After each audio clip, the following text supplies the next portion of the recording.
Gracias, profesor Marcelo Ferreira, por acompañarnos esta noche. El profesor Marcelo es un gran amigo de Paraguay, de la Sociedad Paraguaya de Medicina Interna. Él es especialista en enfermedades infecciosas. Él es profesor de la Facultad de Medicina de Uberlandia y también es el jefe de servicio de infectología del Hospital de Uberlandia. Bienvenido, profesor. Es un gusto compartir con usted este momento. Estamos todos ansiosos de poder escuchar y compartir sus experiencias con nosotros. Muchas gracias. Es un honor para mí estar hablando con ustedes. Mira, me gustaría de estar ahí en Asunción, pero las condiciones no permiten. Vamos a hablar. Yo tengo, ¿cuánto tiempo, por favor? ¿Un 30, 40 minutos? El tiempo que quiera, doctor. 40 lo que quiera, profe. 45 minutos, después podemos hacer una ronda de preguntas y respuestas. Podemos compartir un poco de coronavirus también, que es lo que nos está devastando a todos, a la humanidad. Si es que dengue, coronavirus, podemos también hablar algo sobre eso. Está bien. ¿Están mirando la pantalla bien? ¿Sí? Sí, muy bien. Muy bien. Vamos a empezar entonces.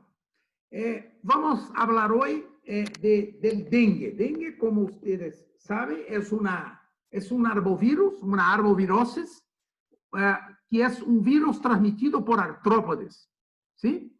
Hay muchas familias entre los arbovirus, pero la más importante son los flavivirus, Flaviviridae, donde están incluidos dengue, zika y la fiebre amarilla, que vamos a hablar en otra oportunidad.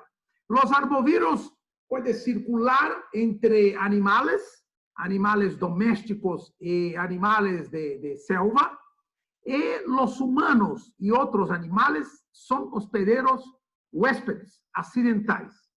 Algunos virus perdieron la exigencia de amplificación enzootica, es decir, no necesitan los animales para se amplificar y están adaptados a una transmisión urbana muy importante.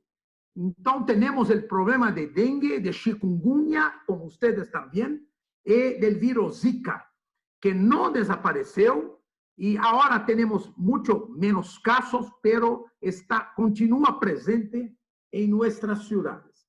Bueno, de todas las arboviroses, las dos más importantes son la fiebre amarilla y el dengue. Hoy vamos a hablar del dengue. Son enfermedades muy similares porque tiene un compromiso del hígado muy importante. Son transmitidas por el mosquito Aedes, que es el vector de estas dos enfermedades, solo que la fiebre amarilla tiene un ciclo silvestre, no tenemos más el ciclo urbano. El dengue es una enfermedad predominantemente urbana, no tenemos un ciclo silvático. Silvático, sí, es el término correcto. Muy bien. Aquí ustedes pueden mirar la carga de esta enfermedad en todo el mundo. Son casi 4 billones de personas que viven en áreas endémicas de dengue. Tenemos ahí casi 400 millones de personas que se infectan a cada año. Son brasileños.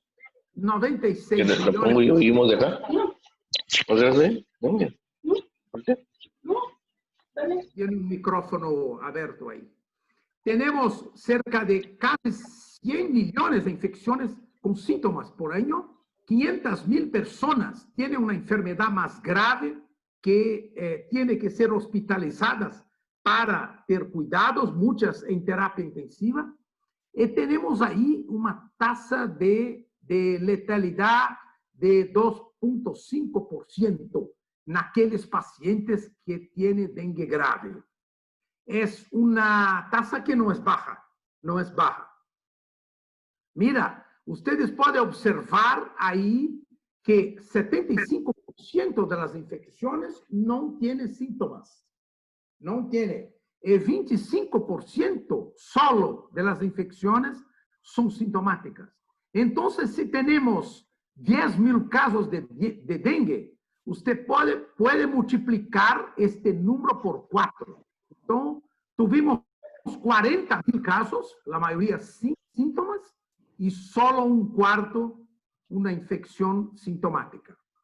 El mayor objetivo de la Organización Mundial de la Salud en esta enfermedad es reducir la mortalidad en 50% y a la morbidad en 25%. Estamos ainda lejos de tener una vacuna que pueda ser eficaz en controlar esta enfermedad. Después vamos a hablar en final sobre esto.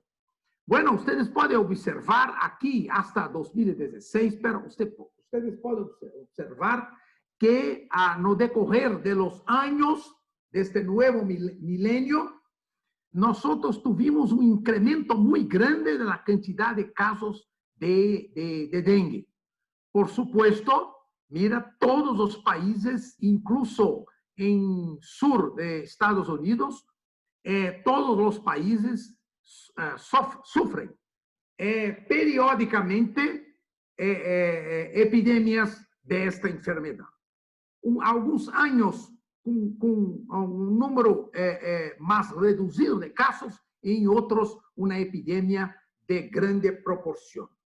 Muy bien, en 2019 tuvimos, mira, 2018 en Brasil, tuvimos poco dengue. Nosotros dimos poco, pero 10.000, 20.000 casos para nosotros es muy poco.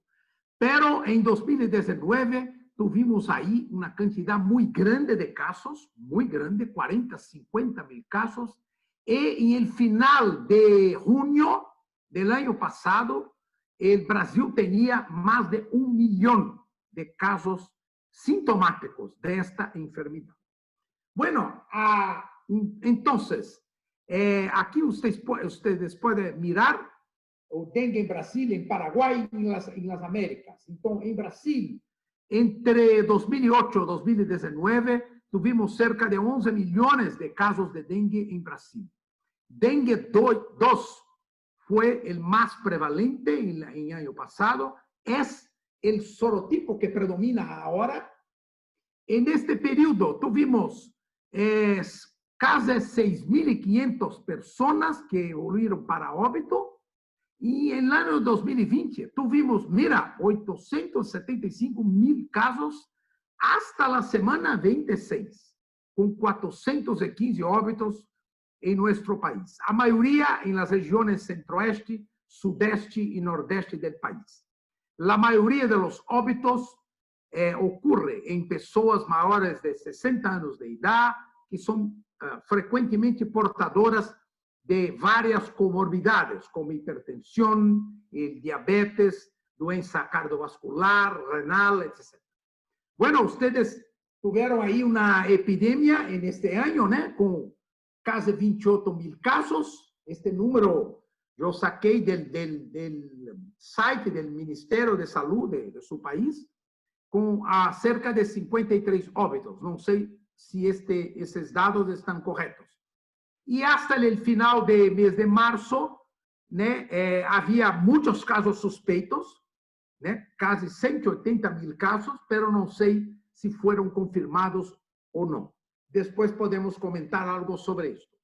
En las Américas, mira, 1.6 millón de casos de dengue fueron notificados a la Organización Panamericana de Salud, con 580 óbitos en 2020, a mayoría en nuestro país, hasta junio de 2020. Muy bien, mira, este trabajo demuestra muy bien que cuando se notifica los casos, mira aquí, Brasil, Colombia, México, cuando se va a hacer la notificación de los casos a nivel del municipio, del estado y del país, el número no coincide, el número es muy variable. Entonces, este es un factor de subnotificación en Brasil. Probablemente tenemos mucho más casos do que son notificados. La mayoría de los médicos que están atendiendo a los pacientes no tienen ni tiempo para hacer la notificación.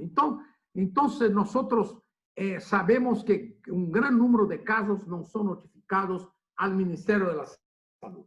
Bueno, vamos a hablar aquí un poco sobre la patogenia de esta enfermedad. Mira, aquí tenemos la hembra del Aedes que inocula el virus en un paciente, en una persona. La primera célula que va a captar, que va a fagocitar el virus es la célula dendrítica de la piel. Esta célula dendrítica es una célula que presenta antígeno y va a tener el linfonodo más próximo, el ganglio linfático más próximo, y presenta el virus para los linfocitos T y B. Muy bien, este virus puede desencadenar una respuesta inmune extremadamente intensa en algunos pacientes. Hay una cantidad muy grande de secreción de citoquinas. ¿Se habla de citoquinas? ¿Sí? ¿Está correcto? Sí, correctísimo, doctor. Sí, citoquinas. Una gran cantidad de citoquinas que son sintetizadas por un gran número de células en nuestro organismo. Los macrófagos, que son las células donde el virus multiplica en gran cantidad, más también linfocitos B, linfocitos T, linfocitos natural killer, NK, los mastócitos, todas essas células imunocompetentes vão sintetizar uma quantidade muito grande de estas proteínas inflamatórias, como o fator de necrose tumoral alfa, as interleucinas 1, 8, 12 e também o interferón alfa. Todas essas citocinas têm uma capacidade de provocar uma vasodilatação intensa en los individuos infectados, particularmente en los individuos infectados con el serotipo 2, que es lo más virulento. Entonces tenemos un escape de líquido y de células inflamatorias y también de factores de coagulación del intravascular para el extravascular. Consecuentemente, hay un desequilibrio entre el contenido y el continente. Voy a hablar en portugués para entender mejor. Entonces, este paciente va a evoluir con hipotensión y puede llegar al shock y, evidentemente, a la muerte. Entonces, esto felizmente va a ocurrir en un pequeño número de pacientes. No sabemos por qué algunos pacientes van a desarrollar una enfermedad más grave y otros van a una enfermedad más leve. Un aspecto muy importante en la patogenia de esta enfermedad es la respuesta en el hígado. Vamos a hablar un poco porque hemos estudiado mucho el hígado en esta enfermedad. Entonces, el hígado, la respuesta es diferente del restante del organismo. ¿Por qué? Porque el virus infecta los hepatocitos y tenemos la muerte por apoptosis de estos hepatocitos muchas veces y el paciente puede llegar a una hepatitis fulminante. Tuvimos aquí muchos casos de hepatitis fulminante por dengue todos esos años y muchos pacientes necesitan de tener un trasplante hepático de emergencia para salvar su vida. Entonces, es muy importante estarnos atentos a las pruebas de función del hígado para detectar el más precoz posible el acometimiento de este órgano. También la coagulación tiene muchos problemas. Hay una trombocitopenia extremadamente importante con disfunción de las plaquetas. Hay deficiencia de los factores de coagulación que son sintetizados por el hígado, y también tenemos muchos otros alteraciones en plasminogênio, plasmina, en la retracción de coágulo. Todo está muy alterado en esos pacientes graves que tienen dengue. Bueno, uno de los aspectos más importantes, si ustedes pueden mirar aquí por encima, es que la enfermedad tiene una duración de una semana, 7 días. ¿Tá? Los pacientes, en general, con 7 días, o curan o tienen una evolución grave y ahí el problema se va a prolongar por varios días. Pero la mayoría de los pacientes curan la enfermedad en una semana. Mira, ustedes pueden observar que el periodo crítico, donde tenemos un aumento, un incremento muy grande de la permeabilidad capilar, es los 3, 4 últimos días de la enfermedad. Porque el incremento de las citoquinas es progresivo en los primeros días y está en su pico, en su ápice, después del 4º día. Entonces, muchas veces el paciente está en el final de la enfermedad y ahí él desarrolla complicaciones graves, hipotensión, derrame pleural, ascitis, y puede estar en una terapia intensiva para tratamiento. Entonces, esto ya hablé todo. Es muy importante lembrar que el virus es capaz de provocar una ruptura en las células endoteliales, en las junciones de las células endoteliales, y provocar una salida de líquido de los factores de coagulación, incluso hemácias, eritrocitos, para lo intravascular, para el extravascular. Muy bien. Entonces, es muy importante lembrar que existe una teoría que se llama de exacerbación de la infección, que es dependiente de los anticuerpos, que nosotros denominamos de AD. Es una hipótesis, una teoría por un autor que se llama Halsted, que fue observada in vitro, pero también en vivo, y proposta para explicar a sensibilización para formas graves de dengue. No es habitual que el paciente tiene una forma grave en el primer episodio de dengue. Nosotros sabemos que tenemos 4 sorotipos, 1, 2, 3, 4. Y muchas veces las formas más graves ocurren cuando el paciente tiene una infección por un determinado sorotipo, por ejemplo, el sorotipo 1, y después de algún tiempo, cuando adquiere una nueva infección, por 2 o 3, desarrolla una infección más grave. Porque este individuo tiene anticuerpos de la primera infección, y estos anticuerpos tienen un papel, a pesar de estar en bajo nivel, ellos tienen un papel importante que facilita la entrada del virus en los macrófagos, en las células macrofágicas. 90% de los casos graves ocurren infecciones secundarias. Entre tanto, algunas epidemias en Venezuela, por ejemplo, por primera vez en determinadas regiones, demostraron muchos casos graves y ninguna persona tenía una infección anterior. Entonces, esta teoría ainda es un poco controversia, esta asociación. Nosotros hoy sabemos que el concepto actual es que el dengue grave es multifactorial. El sorotipo es muy importante. Los sorotipos 2 es el sorotipo más virulento. Se observa infecciones más graves cuando la epidemia ocurre con el sorotipo 2. Muy bien. Aquí tenemos. Bueno. Hoy continuamos a utilizar los criterios para diagnóstico de dengue, que todos ustedes conocen muy bien, y signos de alarma para las formas graves de dengue. Hoy no hablamos más de fiebre hemorrágica de dengue, síndrome de choque de dengue. No hablamos más de estos termos. Y la Organización Mundial de la Salud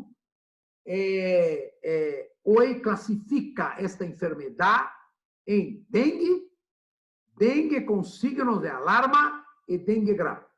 Estas son las tres modalidades de enfermedad que nosotros deparamos en nuestro trabajo diario. Bueno, la definición muchas veces no hay cómo hacer el diagnóstico serológico o molecular en todos los pacientes que tienen sospecha de dengue. Entonces, utilizamos probable dengue. En una epidemia, si el paciente tiene fiebre, tiene una erupción, un rash cutáneo, tiene vómitos, artalgia, tiene una prueba de lazo en brazo positiva, tiene leucopenia con plaquetopenia, puede ser considerado con dengue. Pero muy cuidado con esto, porque nuestra experiencia muestra que el médico puede no diagnosticar muchas enfermedades que tienen una sintomatología muy similar. Ya tuvimos aquí muchos pacientes con pneumonía bacteriana, con meningitis bacteriana, ¿sí? Con leptospirosis, ¿sí? Que ocurre al mismo tiempo en las épocas de lluvia, hay mucho dengue, hay mucha leptospirosis. Y también aquí tenemos, mucho tiempo no vimos más, mas tenemos también la síndrome cardiopulmonar por hantavirus. Y los síntomas en los primeros días son todos superponibles, son muy similares, muy idénticos. Por lo tanto, es muy importante alertar al médico de que otras enfermedades deben ser lembradas diante de un paciente que tiene estos síntomas. Bueno, los signos de alarma son muy importantes porque el médico puede, al examinar por primera vez el paciente, determinar si este paciente va para su casa, va a volver a su casa o si va a quedarse en hospital. Un paciente que tiene una dor abdominal persistente, que tiene muchos vómitos, que tiene un sangrado de mucosas, que están con síntomas del sistema nervioso central, letargia, torpor, que tiene la palpación, una hepatomegalia, o, muy importante, hematocrito elevado y plaquetopenia importante. Ahora, si puede en los pacientes que están más graves, muy sintomáticos, hacer un ultrasonido del abdomen y de la base del hemitórax para determinar si tiene derrame pleural, si tiene líquido en las pleuras o si tiene ascitis. Este paciente, sin duda, no puede volver a su casa. Tiene que ser internado y recibir el tratamiento, hidratación fundamentalmente, para salvar su vida. Si el paciente vuelve a su casa y tiene un acúmulo muy grande de fluidos, un escape muy grande de fluidos del intravascular para el extravascular, puede tener una hipotensión grave, choque, sangrado y puede morir. Entonces, es muy importante, nosotros siempre aquí tenemos orientados los médicos que trabajan en las unidades básicas de salud para tener un diagnóstico preciso de estos pacientes. ¿Estoy entendiendo bien? ¿Sí? Clarísimo, doctor. Muchas gracias. Esta se nota que está haciendo lo mejor de ser de usted para escuchar que le entendamos en castellano. Está fantástico. Muy bien. No, mi castellano es pésimo. No. Bueno, aquí yo gustaría demostrar a ustedes un trabajo del doctor Gustavo Curi de Cuba, que ya murió, que demostró en pacientes que tuvieron una evolución para óbito en 81 y 97. Mira, en 81 no había ultrasonido para diagnosticar si los pacientes tenían escape de fluidos para la pleura y la cavidad abdominal.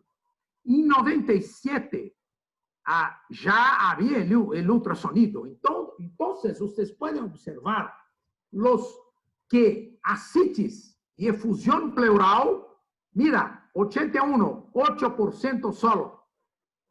Y mira, en 97, 92% y casi 60% de efusión pleural. Esto gracias al ultrasonido, que es muy importante. Un aspecto también bastante importante son las manifestaciones hemorrágicas. Mira que en 97 tuvimos 100% de pacientes con alguna manifestación hemorrágica. Petequias, hematémesis, melena, hemorragia vaginal y la hemoconcentración, porque el escape de fluido concentra los eritrocitos y consecuentemente tenemos un incremento del hematocrito. Entonces, la hemoconcentración, mira, 92% de los pacientes tuvieron esta alteración en el hemograma. Y también la plaquetopenia, que en algunos pacientes es muy severa. Muy bien. Ahí está el ultrasonido. Este es un estudio antiguo de 158 pacientes, casos de pacientes graves, y fue un método muy útil en la detección precoce de los derrames cavitarios. Y aquí un aspecto muy importante, el edema de la vesícula biliar. Entonces, el derrame pleural, ascitis y el edema, la vesícula biliar está muy grande, está demasiada, con gran cantidad de líquido en su interior. Aquí ya tuvimos cirujanos que abrieron el abdomen del paciente, sacaron la vesícula. Mira, porque el ultrasonido diagnosticó una colecistitis aguda. No era una colecistitis aguda, era un edema por extravasamiento, por escape de líquido. Mira que estas alteraciones pueden ser detectadas desde 3 días después del inicio de la fiebre hasta 1 día después de la defervescencia. Entonces, un ultrasonido es muy importante. Todas nuestras unidades básicas de salud aquí en nuestra ciudad tienen un ultrasonido disponible para hacer en los pacientes con dengue. Permite la reclasificación de muchos casos y un aspecto muy importante es que se puede detectar estos derrames, ¿no?, mucho antes de, por supuesto, la elevación del hematocrito. Entonces, el sonido es una arma muy importante durante una epidemia de dengue. Muy bien. Dengue, yo siempre digo a mis alumnos que no es una enfermedad benigna. Hay muchas complicaciones, muchas. Como tenemos siempre centenas y millares de casos de dengue, estas complicaciones aparecen con relativa frecuencia. Entonces, tenemos compromiso del sistema nervioso central, una meningoencefalitis o una encefalomielitis diseminal aguda. Tenemos la hepatitis. Yo describí los primeros casos a muchos años atrás de hepatitis fulminante aquí en nuestro país. Compromiso renal, ocular, la síndrome de Guillain-Barré. Después de la epidemia de dengue, siempre tuvimos un incremento de los casos de Guillain-Barré. No como Zika. Zika es la arbovirose que más produce Guillain-Barré, pero también dengue puede producir. Síndrome de Hyde, principalmente cuando se utiliza el ácido acetilsalicílico para tratar la fiebre de esos pacientes, vasculitis, síndromes hematofagocíticas, síndromes psiquiátricas. Mira, hay una cantidad enorme de complicaciones que podemos mirar en estos pacientes. Bueno, las manifestaciones neurológicas no son raras. no son raras. Podemos observar pacientes que tienen convulsiones, que tienen un líquido cefalorraquídeo con pleocitosis, hay envolvimiento medular con parálisis, fraqueza motora pura por compromiso muscular, y muchos pacientes pueden evoluir para óbito en esta situación. Entonces, el virus ya fue aislado del líquido cefalorraquídeo aquí por pesquisadores brasileiros, por tanto, manifestaciones neurológicas son muy frecuentes en estos casos. ¿Qué miramos, que observamos en laboratorio? ¿Cuáles son las alteraciones laboratoriales de bioquímicas de esos pacientes? Entonces, tenemos el incremento del hematocrito, muy importante. Anemia es muy rara. Si el paciente tiene un sangrado importante, puede tener anemia, pero no es común. En los leucocitos tenemos una leucocitosis en los primeros días y después una leucopenia importante, con linfocitosis, incluso con linfocitos atípicos, como puede aparecer en la mononucleosis infecciosa, por ejemplo.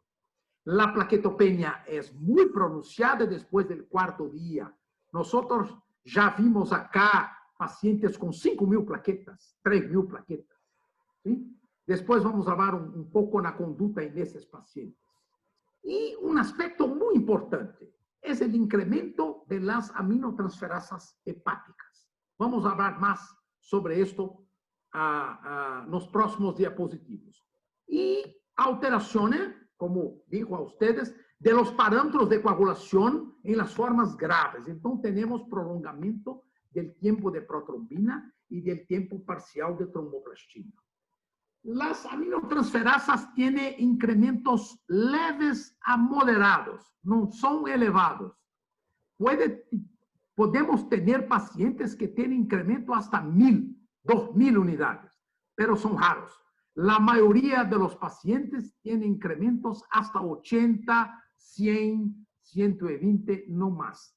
Y como ustedes pueden observar, en los días subsecuentes después de la cura de la enfermedad, esta hepatitis puede resolver con relativa facilidad. Bueno, en el compromiso del hígado tenemos estudiado mucho esto acá, con biopsia, con todo. El pico de aminotransferasa ocurre en general en 6º día de la enfermedad. Hay un incremento mayor en la aspartato aminotransferasa y en la gamma glutamiltransferasa, que son más elevadas en los pacientes más graves, en 5º, 6º día de la enfermedad. En algunos pacientes podemos mirar niveles mayores que 1.000 unidades. Mismo en la ausencia de escape de fluidos o en aumento del hematocrito, incremento del hematocrito. Los niveles de interleuquina 10 y 17 están bastante incrementados, elevados en esos casos de disfunción hepática grave, y es posible que estas interleuquinas tienen un papel importante en la apoptosis de los hepatocitos. En los pacientes que tienen un compromiso hepático importante en dengue, tenemos más dolor abdominal, muchos vómitos, hepatomegalia. Mira, hasta 17% de los pacientes pueden desarrollar ictericia, ¿sí? Mucho más una hiperbilirrubinemia con predominio de la bilirrubina directa, conjugada. Mira que las elevaciones de aminotransferasas pueden ocurrir en casi todos los pacientes y hay un predominio del aspartato porque también tenemos liberación de aspartato muscular. 15% de los casos puede tener una hepatitis grave, fulminante, y parece más común en las mujeres. Mira, aquí tenemos un estudio antiguo en Tailandia que demostró en niños que el dengue es la enfermedad más importante para causar una falla hepática aguda, una hepatitis fulminante. Después tenemos otras enfermedades, enfermedad de Wilson, hepatitis química, citomegalovirus, pero el dengue es la más importante. Y esto fue confirmado por muchos estudios también en India, en Birmania y otros países. Este estudio demuestra que cuando se compara los pacientes con dengue normal, un dengue clásico no grave, y los pacientes con dengue grave, las aminotransferasas son mucho más incrementadas en los pacientes con dengue grave. Cuando se compara, mira, aquí está, mira, tenemos valores mucho más, niveles mucho más elevados en pacientes con dengue grave, cuando comparados con pacientes que tienen una enfermedad más leve. Por tanto, si un paciente tiene un incremento muy importante de las aminotransferasas, ese paciente probablemente tiene una forma más grave de la enfermedad. Mira que dengue es una causa importante de ictericia. En este estudio en Sudeste Asiático, dengue fue la enfermedad que más produjo ictericia, mucho más que leptospirosis, mucho más que hepatitis. Entonces, en un paciente con ictericia, se debe pensar también que tiene una hepatitis por dengue grave. ¿Por qué? Porque el hígado tiene un envolvimiento muy grande, un compromiso muy grande. Hay varios factores que pueden traer una contribución para esta disfunción hepática. Primero, una hipoxia por decréscimo de perfusión, un efecto citopático del propio virus que induce apoptosis de los hepatocitos. La muerte de estas células puede ser inmunomediada por interleuquinas, como ya mostré a ustedes, y puede haber también una agresión por drogas. Nosotros sabemos que el acetaminofén es la droga de elección para tratar los síntomas de dengue. En muchos pacientes que son muy sintomáticos, utilizan la droga en una cantidad muy grande. Yo vi aquí pacientes que tomaban un comprimido de una pastilla de acetaminofén a cada hora para soportar los síntomas, el dolor de la cabeza, dolor en el cuerpo, los músculos. Y nosotros sabemos que después de 4 gramos, el acetaminofén es profundamente hepatotóxico.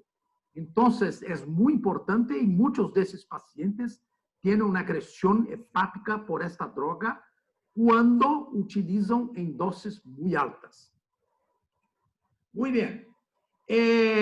También se demostró que en el paciente con dengue grave, las viremias son más altas.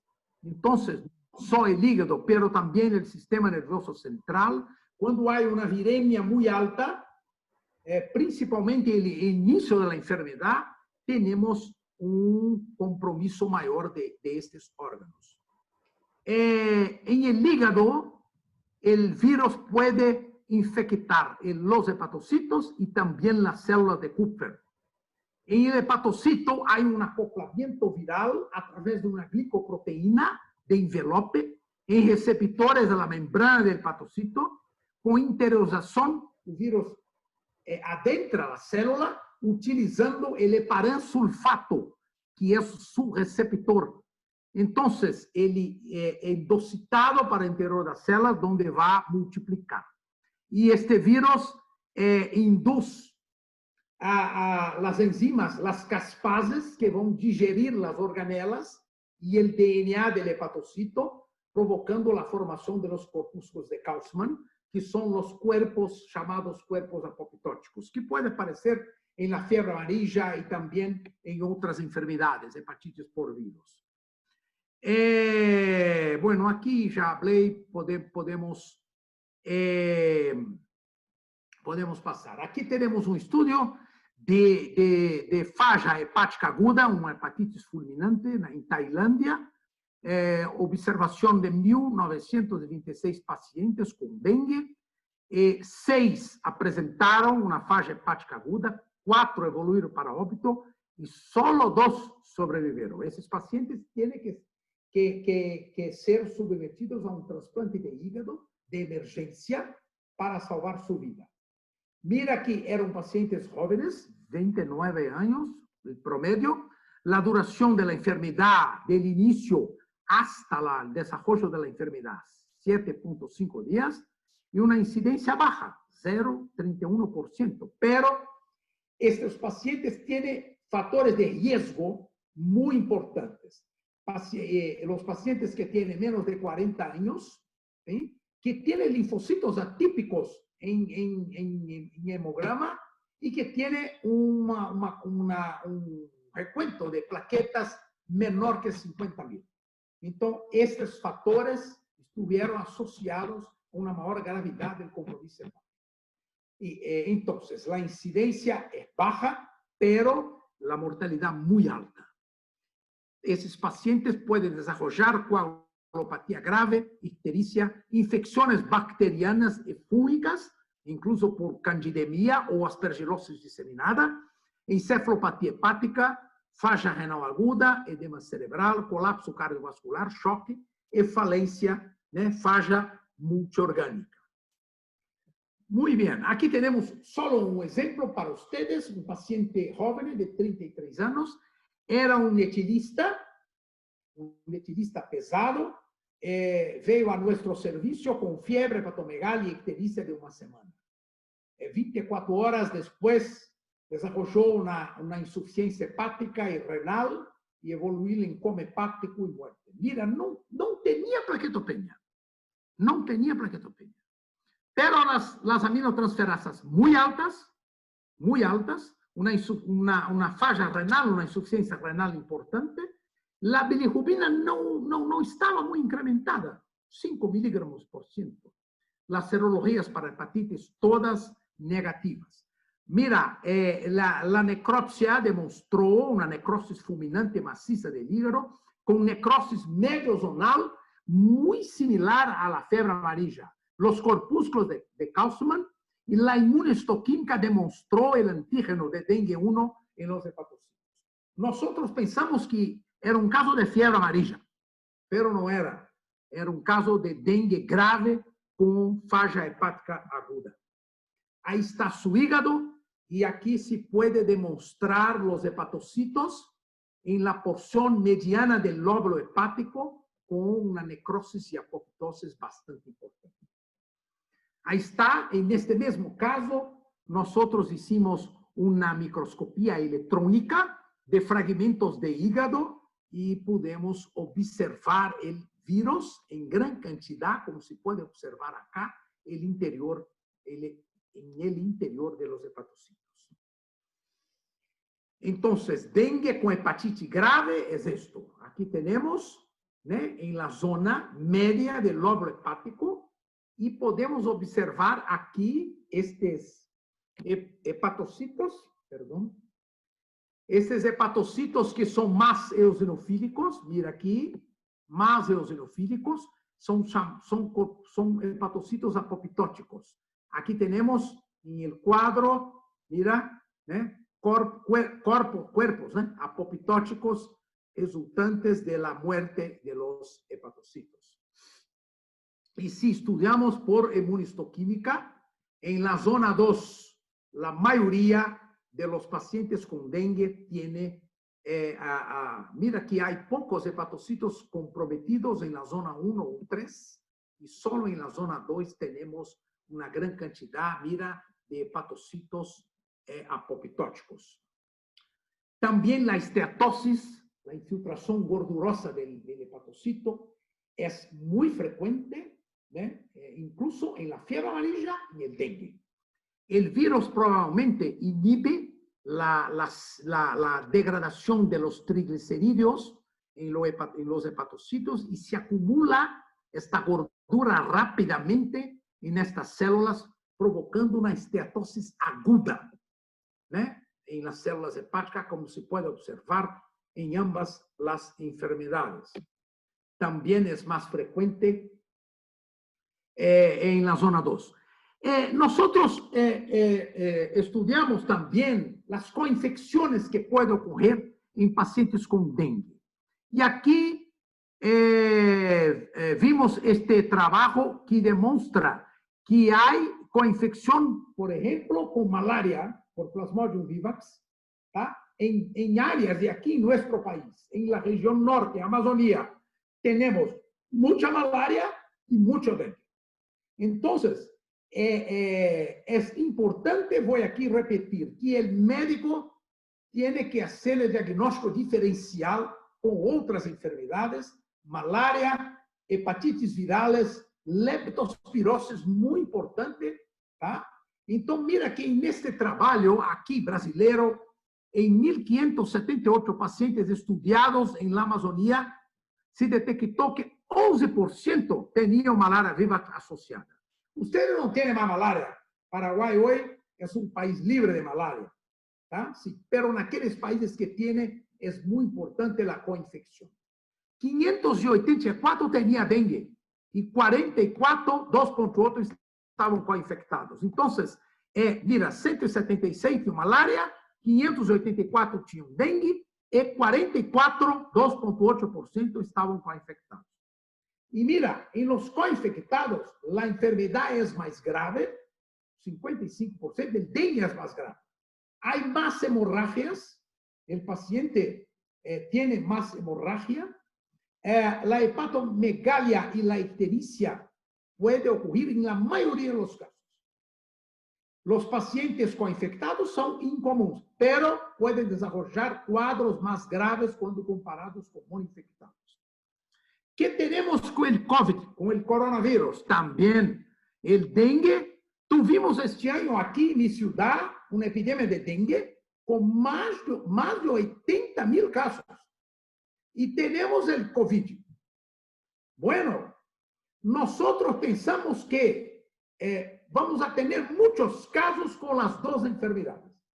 Tuvimos casos, sin duda, coinfectados, porque tenían una PCR para el COVID positivo, para coronavirus positivo, y tenía serología IgM y IgG positiva para dengue.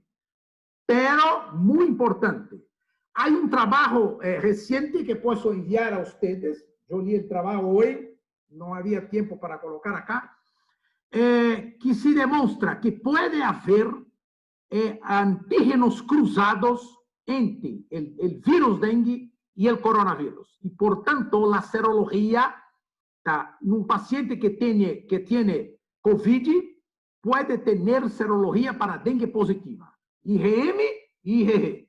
Y el paciente que tiene dengue puede tener serología para COVID positivo. Pero el PCR no. El PCR no puede cruzar. Si usted tiene un PCR para dengue positivo, pocas personas hacen PCR hoy, y un PCR para corona positivo, entonces tenemos una coinfección. Ahora, si el paciente tiene el antígeno NS1, ¿sí?, con serología positiva para dengue, tiene dengue. Y si tiene PCR para COVID positivo, en mi opinión, tienen las dos enfermedades. Nosotros tenemos aquí dos casos. Si puede comprobar, tenía NS1 los dos casos. IgM positivo para dengue y PCR positivo para COVID. Y curiosamente, los dos casos fueron casos relativamente benignos, pero los dos tenían derrame pleural, que nosotros no vimos en pacientes con coronavirus, y tenía una pequeña citis. Entonces, dengue tenía, y el PCR para COVID estaba positivo en los dos.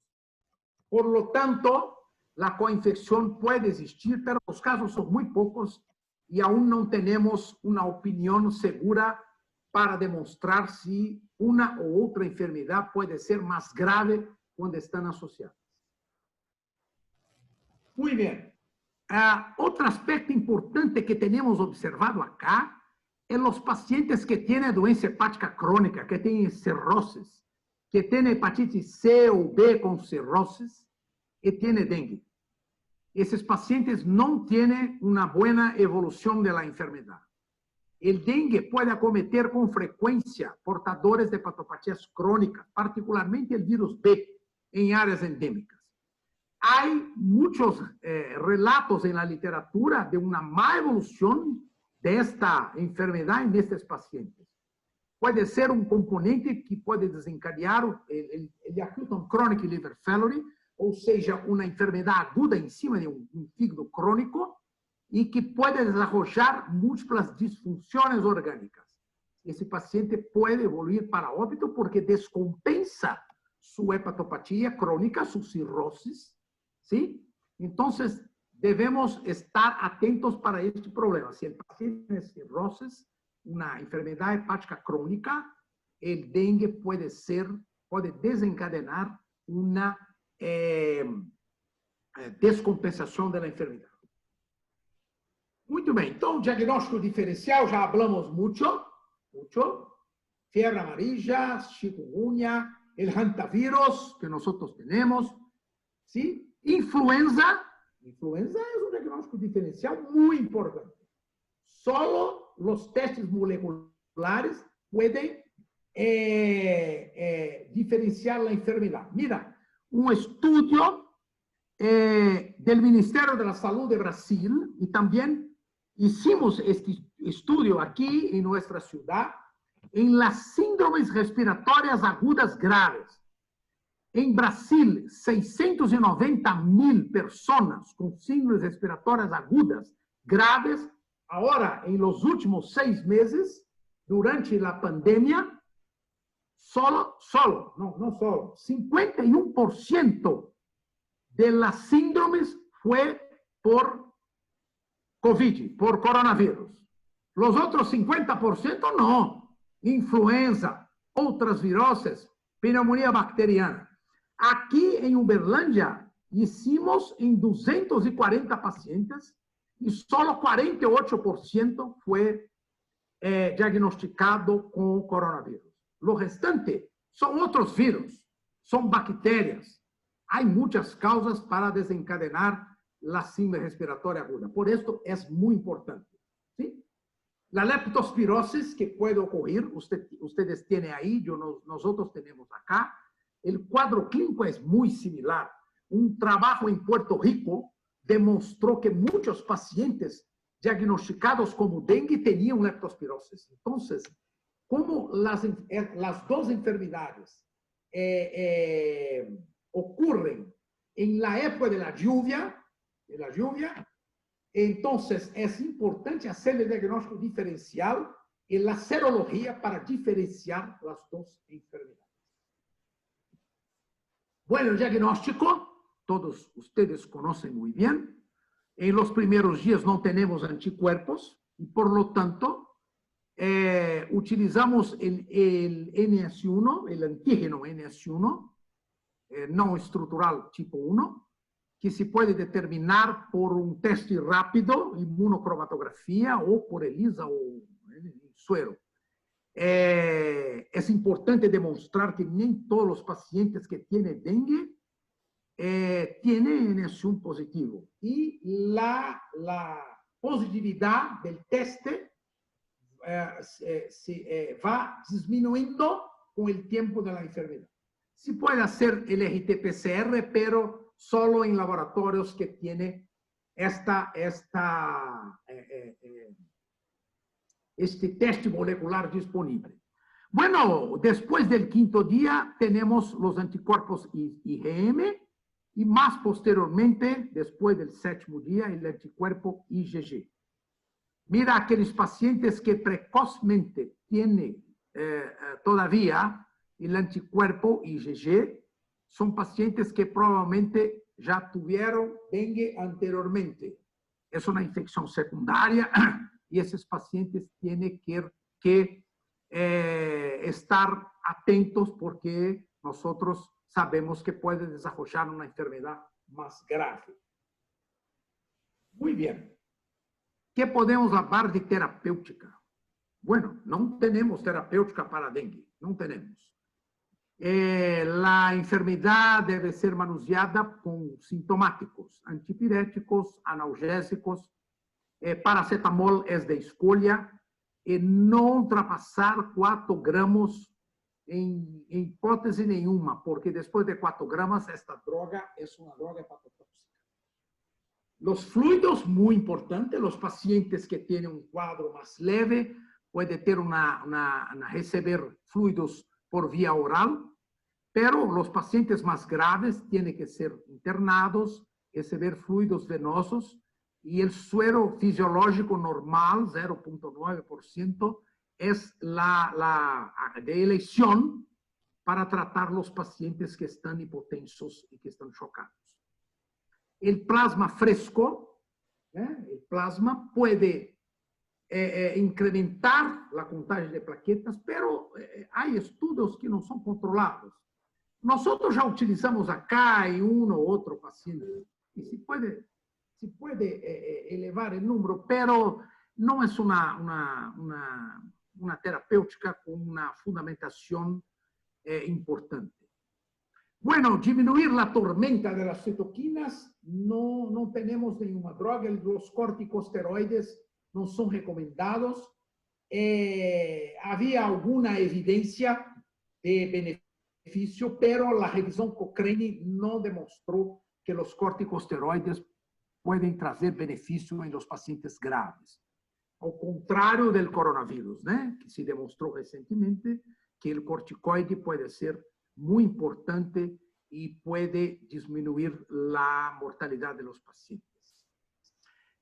Mira, este trabajo de Nature en 2018 utilizó este antihistamínico, no sé si ustedes tienen ese antihistamínico ahí en Paraguay, la rupatadina.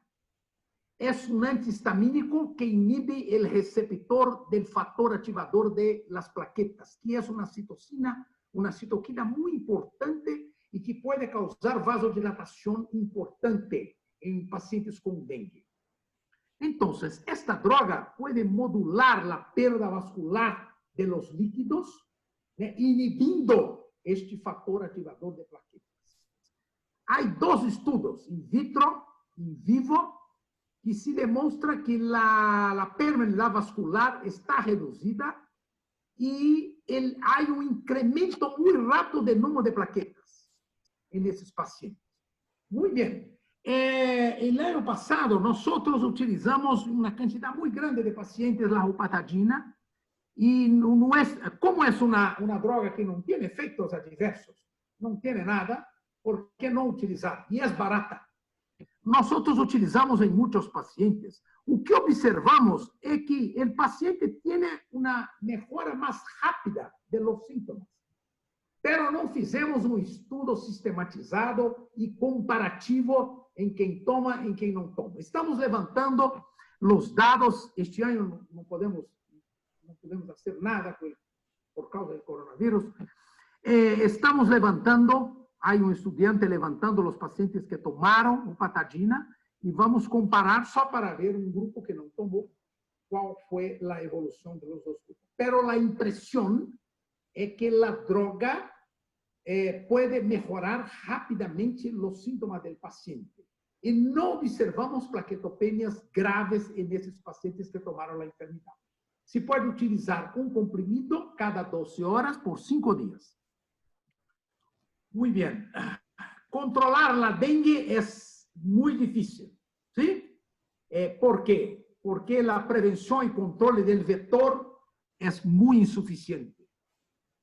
No tenemos un tratamiento específico, ¿tá?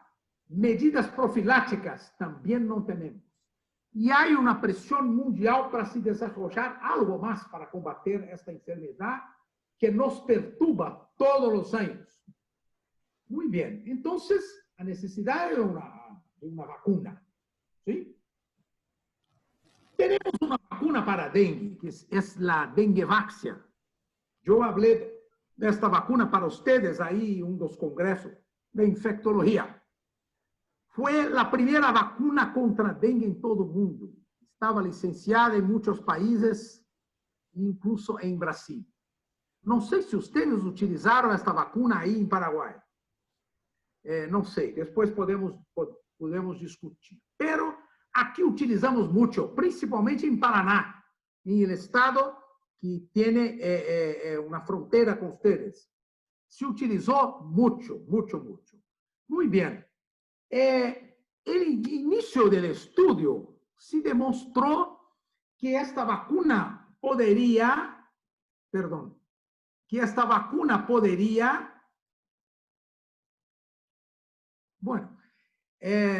podría traer una inmunidad en 60% de los pacientes. Pero en los otros 40%, la enfermedad podría se adquirir a pesar de la vacunación, pero la enfermedad no era grave. Muchos pacientes, la mayoría de los pacientes no era internada, no desarrollaba complicaciones y por lo tanto la vacuna fue muy utilizada. Era una vacuna tetravalente que tenía los 4 serotipos, pero la inmunidad a los 4 serotipos no era igual. La vacuna era buena para el serotipo 1 y para el serotipo 4, pero para el serotipo 2 y 3 la inmunidad era apenas parcial. Los 2 y 3 son los serotipos peores, son los serotipos que llevan a desarrollar una enfermedad más grave. Bueno, entonces, de inicio fueron muy utilizadas. Después, muchos trabajos fueron publicados demostrando que aquella teoría de exacerbación de infección ocurría en muchos pacientes. Y nosotros tuvimos la oportunidad de observar varios pacientes que estaban vacunados aquí en mi ciudad y desarrollaron dengue después de algún tiempo y la enfermedad fue muy grave. Entonces, hoy no se indica la vacunación en pacientes que no tuvieron una infección no pasado, ¿sí? Una infección en otra época de vida. Pacientes vírgenes que no tuvieron nunca infección por dengue no pueden ser vacunados, ¿sí? Aquellos que tuvieron una enfermedad que ya tiene una inmunidad, curiosamente la vacuna no trouxe ningún maleficio y puede ser administrada. Muy bien, yo pienso que este es un apañado general. Estoy a disposición para sus preguntas. Muchas gracias. Muchísimas gracias, profesor. Excelente su conferencia. Y quisiera empezar yo con la primera pregunta. Hay un médico brasileño en un estado del Nordeste que desde hace mucho tiempo tiene una campaña personal en contra del acetaminofeno, del paracetamol. En nuestra experiencia, indistintamente controlamos los síntomas del paciente, ya sea con paracetamol en dosis que a veces no llegan a 2 gramos o con dipirona, con novalgina, y en ningún caso hemos encontrado un paciente que haya empeorado su crisis con la dipirona. ¿Cuál es la experiencia suya? Sí, bueno, paracetamol y acetaminofeno es lo mismo, ¿sí? Para nosotros aquí es lo mismo. Correcto, correctísimo. Sí, mira, nosotros utilizamos dipirona. Hay un trabajo en Colombia que se demostró que los pacientes que tomaron dipirona para tratar los síntomas de dengue tuvieron plaquetas más bajas. Y la dipirona es conocida por deprimir la médula ósea, ¿no? ¿Sí? Pero no observamos esto acá. Los pacientes utilizan dipirona, puede ser una droga, y el Ministerio de la Salud de Brasil recomienda que la dipirona puede ser utilizada por los pacientes. No hay ningún problema. Fantástico, muchísimas gracias. No sé si alguien más del auditorio tiene otra pregunta para hacerle al profesor. Sí, puede hacer la pregunta. Tome la palabra.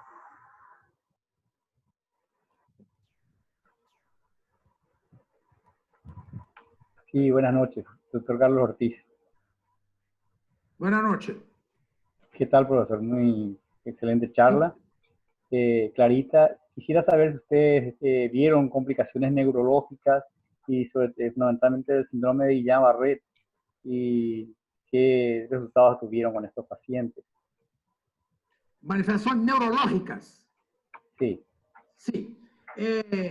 Las manifestaciones neurológicas son observadas más en los pacientes más graves. Los casos más benignos en general, solo el dolor en la cabeza, una cefalea, es más importante. ¿Sí? Una cefalea persistente. Dengue produce una cefalea muy persistente. Y probablemente el compromiso del sistema nervioso central por el virus. Nosotros ya observamos meningitis con un incremento de linfocitos en el líquido cefalorraquídeo. Tuvimos convulsiones, sí, convulsiones. Tuvimos también accidentes vasculares cerebrales con hemorragia en el sistema nervioso en pacientes que tenían plaquetas muy bajas. Entonces, en los pacientes graves no son infrecuentes manifestaciones neurológicas, puede ocurrir. La literatura demuestra que hay parálisis, que hay compromiso de la médula espinal, de la médula espinal, hay compromiso del encéfalo con la encefalitis grave, pero esto no observamos acá.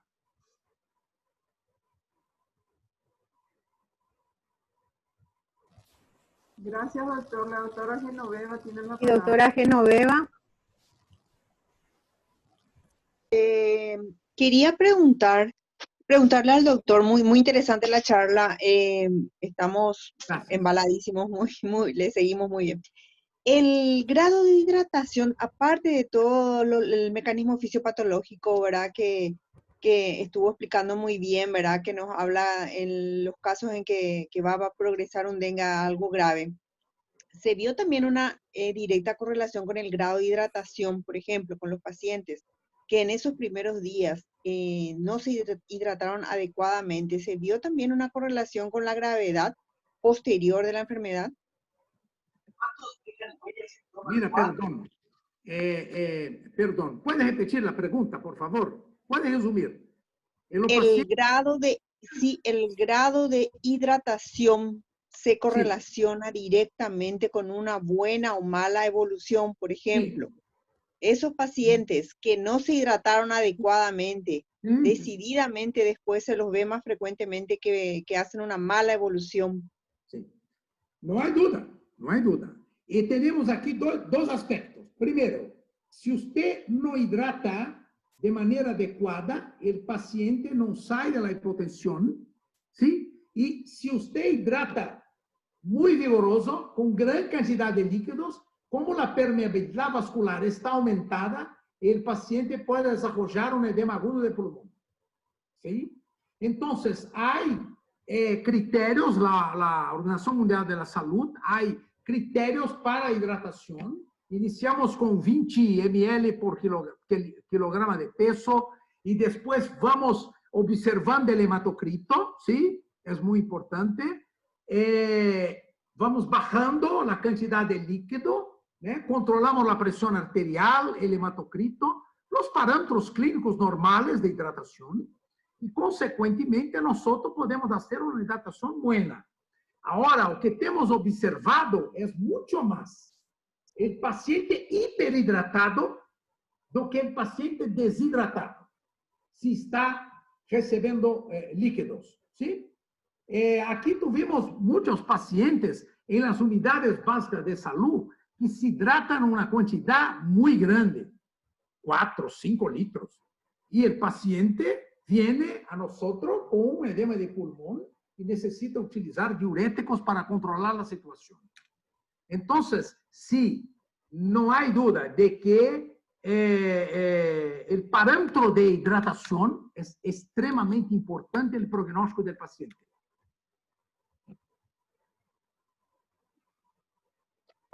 Gracias, profesor. Pregunta la doctora. Gracias. Sí. Adelante, Fanny.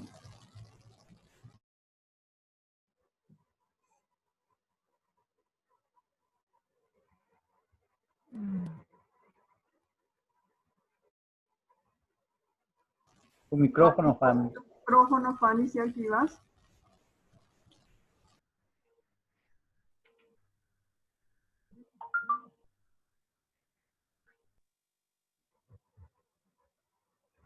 Mientras ella corrige eso, el doctor Nájera puede hacer su pregunta. Buenas noches. Doctor Gember Nájera le saluda. En la población en general tenemos una alta incidencia de esteatosis hepática y usted habló en su exposición de la producción de una esteatosis aguda en pacientes con dengue. ¿Podemos regular o alternar el uso del acetaminofén con la dipirona para prevenir mayor daño hepático en esos pacientes? Mira, esta esteatosis aguda es reversible. Cuando usted cura de la infección, esta gordura, se saca esa gordura de los hepatocitos. Mira, si el paciente tiene esteatosis porque tiene un síndrome metabólico, bueno, ahí no, ahí evidentemente que va a continuar con su esteatosis. Pero la esteatosis que el virus puede precipitar en el parénquima del hígado, ela va a desaparecer con la cura de la enfermedad.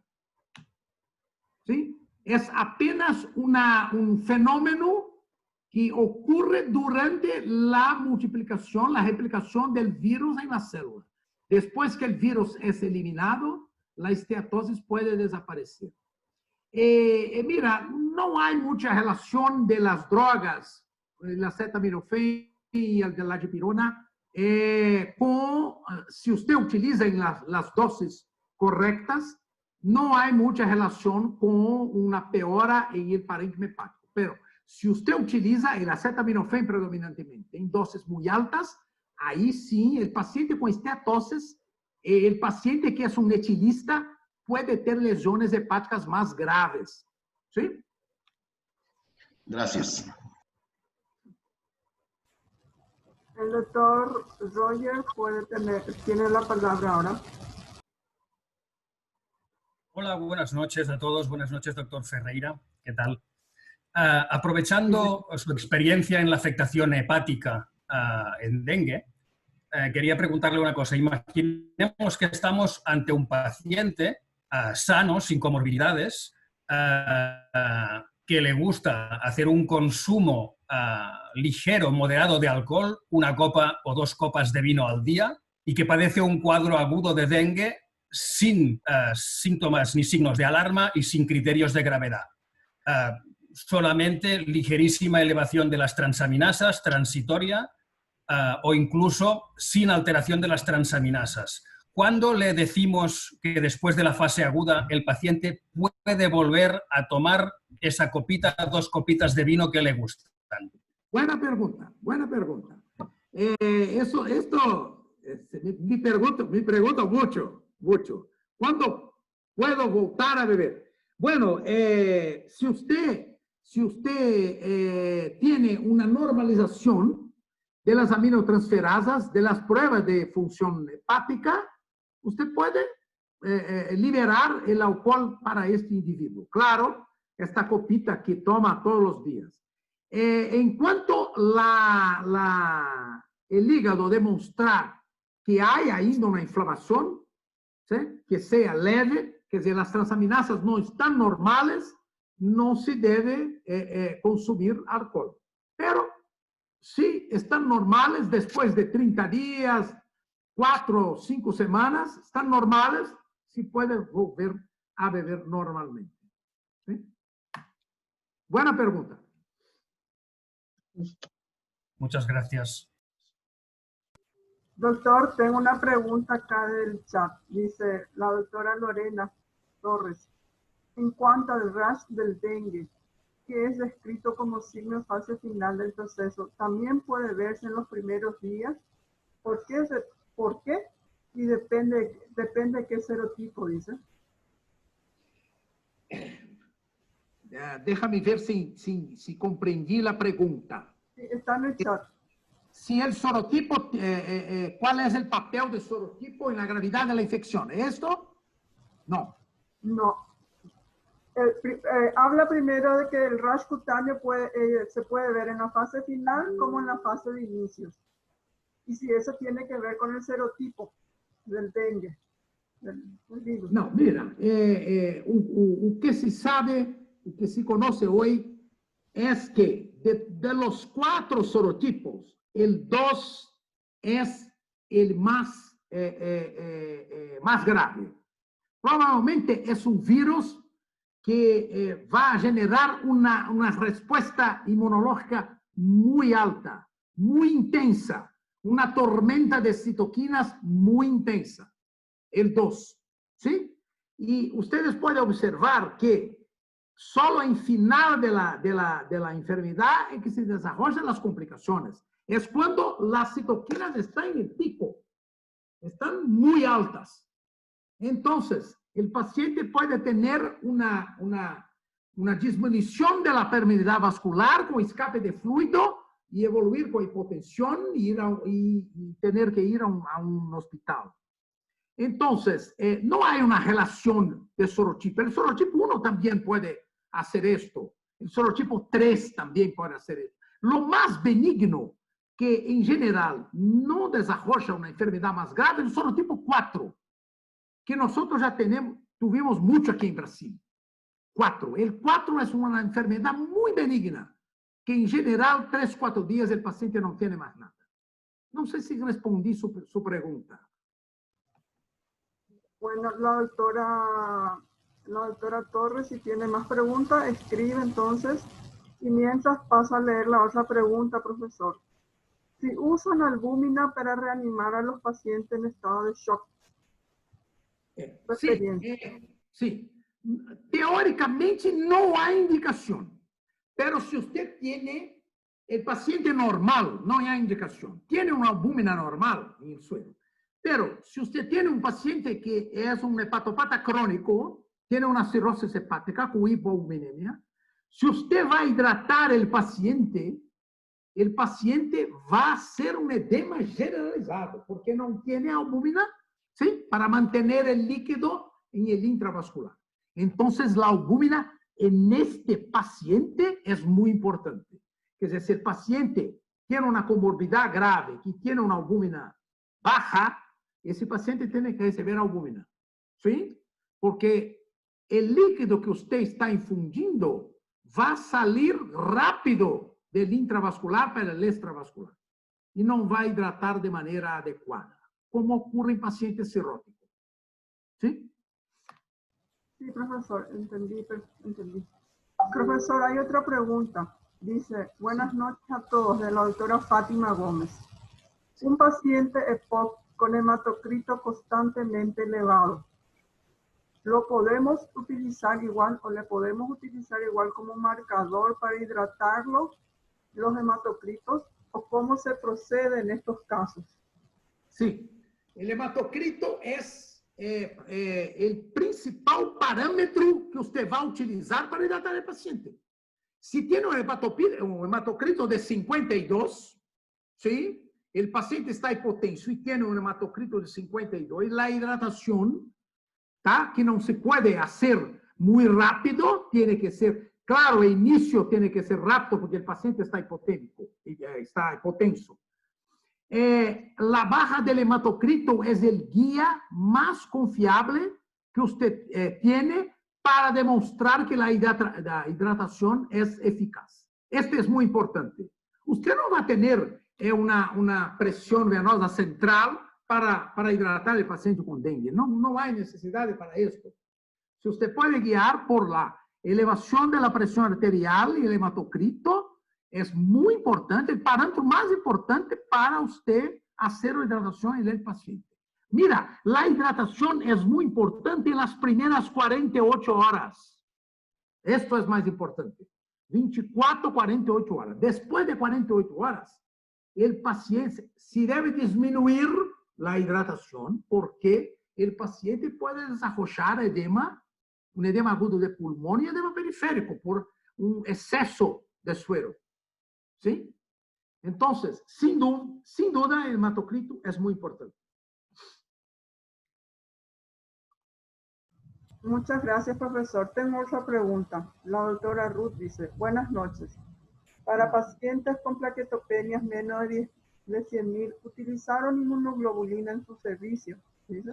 A pesar de recomendarse, ¿cuál es la experiencia que tienen? Sí, tenemos una experiencia buena. Utilizamos inmunoglobulina, sí. Y hay un incremento rápido de las plaquetas. La mejor inmunoglobulina es la inmunoglobulina anti-D que utilizamos en las pacientes grávidas que tienen una incompatibilidad materno-fetal. ¿Sí? Hay una inmunoglobulina que se llama inmunoglobulina D. Hay trabajos que demuestran, particularmente en niños, que esta inmunoglobulina puede incrementar las plaquetas rápidamente. ¿Tá? Nosotros tenemos una experiencia muy buena y el incremento, sin duda, es bastante rápido. Excelente, profesor. Gracias. Tengo 2 preguntas más, profe. Si no está muy cansado, dice el doctor Enrique Medina Bello. Buenas noches. Mi pregunta para el profesor Ferreira. ¿Cuál es su experiencia con el manejo del paciente en fase de convalescencia? O sea, de recuperación, que se queja de astenia marcada. ¿Es útil el uso de suplementos como la citrulina, arginina o algún otro? Gracias. Sí, este es un aspecto muy importante y que hoy estamos estudiando mucho también los pacientes con coronavirus, recuperados de coronavirus. Muchos no se recuperan tranquilos, demoran semanas para se recuperar. El dengue es lo mismo. Hay una astenia que se denomina posinfecciosa. El paciente tiene muchos dolores en el cuerpo, está depresivo, ¿sí? Hay un tiempo de 3, 4 semanas para que el paciente se recupere bien. Nosotros no hemos utilizado nada, ni un suplemento, nada, una buena alimentación,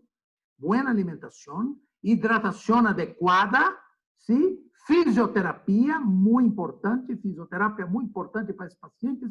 Muchas veces los pacientes ficaron en la cama durante un tiempo muy longo, muy prolongado, y nada más. Nosotros no utilizamos ninguna droga, alimentación, hidratación, repouso, nada más. Profesor, tengo otra pregunta de la doctora Fanny.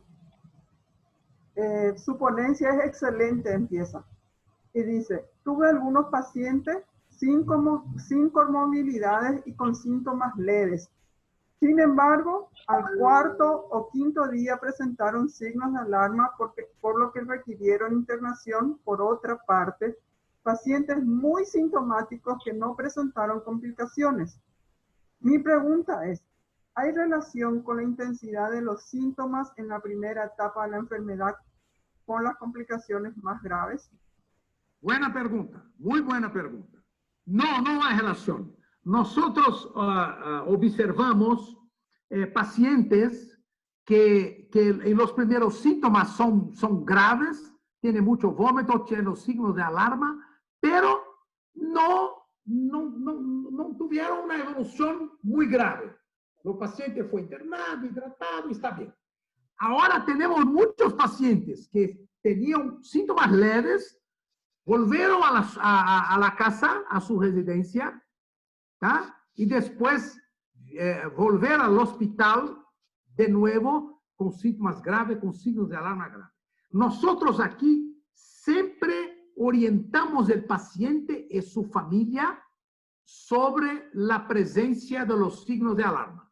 Usted puede estar bien hoy, pero de aquí a 4 o 5 días, si usted tiene muchos vómitos, tiene un dolor abdominal intenso, ¿sí? Si tiene hemorragia, este paciente tiene que venir con urgencia al hospital, ¿sí? No hay correlación. Un paciente que tiene muy sintomático al inicio puede evoluir muy bien y un paciente con síntomas leves al inicio puede tener una evolución más grave.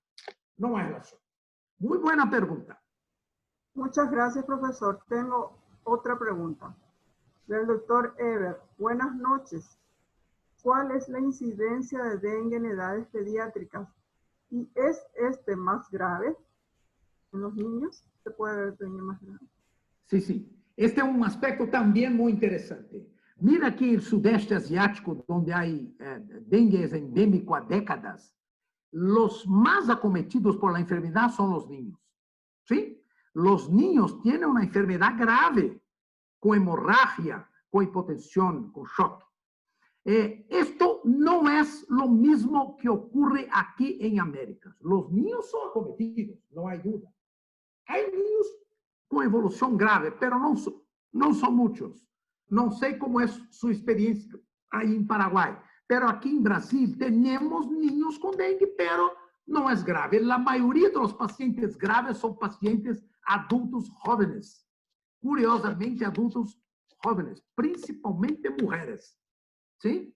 No es lo mismo epidemiológicamente que ocurre en el sudeste asiático, donde los más acometidos son niños. Aquí no. Los niños pueden ser acometidos, pero los adultos jóvenes son más acometidos de todas las faixas etárias. Gracias, profesor. Una última pregunta. ¿Existe algún predictor clínico de quién puede desarrollar una hepatitis fulminante por dengue? Sí, yo demostré en aquel trabajo que mostré en la exposición que el paciente joven que tiene menos de 40 años, el paciente que tiene una plaquetopenia muy acentuada y el paciente que tiene linfocitos atípicos, una cantidad grande de linfocitos atípicos en hemograma, se demostró que el compromiso hepático es más grave. Nosotros hemos observado esto acá. Pacientes que tienen aminotransferasas muy altas, hay una correlación directa con la plaqueta es baja también, y en general son pacientes jóvenes que tienen 20, 30 años, ¿sí? Menos de 40 años, y los linfocitos atípicos, ahora estamos prestando mucha atención en el hemograma del paciente. Pacientes que tienen muchos linfocitos atípicos, nosotros observamos muy cerca para detectar alteraciones hepáticas más graves. Gracias, profesor. Doctora Estela, doctor Ignacio o doctor Celauro, si tienen ustedes preguntas, paso con ustedes. Gracias. Bueno, yo creo, cerrando, excelente charla, profesor Ferreira. El profesor va a seguir estando con nosotros, tiene 2 disertaciones más, así es que si no hay más preguntas de los estudiantes, podemos dar por terminado esta sesión. Si tiene más preguntas, no hay problema. Puedo responder con tranquilidad.